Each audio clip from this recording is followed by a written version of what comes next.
আসসালামু আলাইকুম সবাইকে।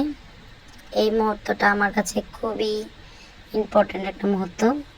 এত দূর জার্নি করার পরে অবশেষে সুইডিতে আমার হাজব্যান্ডের সাথে আমার দেখা হওয়ার পরে আমরা যখন বাসার উদ্দেশ্যে রওনা হচ্ছিলাম, সুইডিতে যে বাসাতে আমরা ছিলাম এই বাসাতে যাচ্ছি। এখানে সবগুলো বাসায় প্রায় একরকম দেখতে, তাই আমার বাসাটা, যে বাসাটায় মানে আমি ছিলাম, ওই বাসাটা চিনতে আমার খুবই কষ্ট হচ্ছিল। প্রায় অনেক দিন থাকার পরে আমি আস্তে আস্তে চিনতে পেরেছিলাম যে এই বাসাটায় আমি থাকছি এরকম। আর বাসার ভিতরে ঢোকার পরে তো আমি সারপ্রাইজড। আমার হাজব্যান্ড আমার জন্য অনেকগুলি সারপ্রাইজ গিফট রাখছে, প্লাস আমার জন্য ঘরটা উনি খুব সুন্দর করে সাজিয়েছিল।